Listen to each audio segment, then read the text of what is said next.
Can you tell us a little bit about that? Well, the Democratic New York delegation, those are Democrats from districts in Rangel's home state of New York, we're meeting in part to discuss the Rangel matter. We do know that Congressman Rangel went into the room where they were meeting and left 4 minutes later. We don't know much else besides that. But here's what a good friend of Rangel's in that Democratic New York delegation had to say.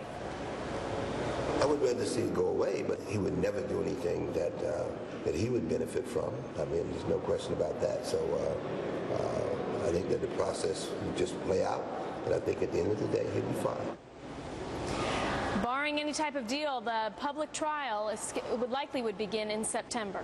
Jenna? It's normally quiet in Washington on a Friday, isn't it, Molly? But not today. Not today. Thank you so much. Thank you. So just when the midterm campaigns are getting ready to hit full swing, one of the most powerful Democrats in the House could face trial on some serious ethics charges. What does it mean for other Democrats already facing a tough election cycle in November? Let's get into a debate on that with Debbie Dingell. She's a member of the Democratic National Committee and former chair of Vice President Al Gore's 2000 campaign in Michigan. Ron Bonjean is former communications director to House Speaker Dennis Hastert. Welcome to both of you. Debbie, fair to say most Democrats would like this Charlie Rangel thing to go away, wouldn't they? Well, I mean, I don't think anybody, Republican or Democrat, likes to see something like this play out, because you forget that there are good men and women in both parties who really believe in the institution of public service. It's a sad day, but it also shows that people are committed to making the process work, and there's going to be a full and public hearing on what the issues are. So, Ron, are Republicans going to try to take advantage of this? I don't think Republicans need to take advantage of it. Charlie Rangel's doing all the work for them. You know, the prospect of a public trial in September would be devastating for the Democratic Party, especially going into the midterm elections. It'll take them off message. And if it goes into October, when Congress leaves, there's nothing else to cover but Charlie Rangel. This is going to be a drip, drip, drip. But the key thing here is to watch and see how many Democratic lawmakers call on Charlie Rangel to resign, because the more that do, it shows the more he's in trouble. Should Nancy Pelosi do that, Debbie? Should she tell Charlie Rangel to resign? First of all, I have several things to say. In this country, fortunately, everyone is innocent until proven guilty, and I think all of us need to remember that. But Republicans have, unfortunately, had people that have been equally guilty. I mean, it was the outside press that said that the Republican leadership was running a criminal syndicate outside of their offices before Speaker Pelosi came into office. And the Wall Street Journal themselves said that Speaker Pelosi led the toughest ethics legislation that you've seen in a generation. Efforts have been made to clean up this institution and to have tough laws that bring transparency.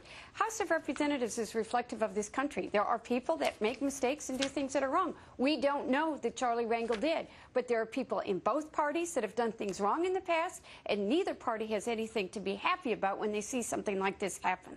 One thing that seems to have resulted is and whether you can tie this to the Charlie Rangel situation or just the overall mood of the country, but when Fox News Opinion Dynamics asked people about their votes for Congress in 2010, would you vote for the Democratic candidate in this poll taken just a couple of days ago? 36% said yes. Republican candidate, 47% said yes. Ron, why? Well, I'll tell you what. Speaker Pelosi said that she was going to drain the swamp on ethics. That didn't happen. And if you look, there's been a pattern of abuse by Democratic lawmakers and officials. You have Secretary Timothy Geithner, who made mistakes and said he didn't pay his taxes. You had Tom Daschle, who was going for Secretary of Health and Human Services. He had a problem with his taxes. Now you have Charlie Rangel. He had a big problem with failure to pay his taxes on the rental income down in the Dominican Republic. What you see is a pattern here. And when people see a pattern, they see fire. All right. Ron Bonjean, Debbie Dingell, have to say goodbye. Thank you both. Thank you. And this weekend, be sure to watch a Fox News special report on the battle for control of Washington. Fox goes inside some key races to determine what's going to happen to the Obama agenda. Watch The Fight to Control Congress. It's hosted by Bret Baier this Sunday, 3 and 9 p.m. Eastern Time. All right, John, we actually have some brand new information on that explosion we've been telling you about in South Los Angeles. You're seeing some brand new video of this scene. Let's just fill you in on what you're looking at here. Eric Scott, a spokesman for LA City Fire, is telling Fox News this. He's talking about an explosion. He said there was an explosion that caused people in one of these buildings to be thrown across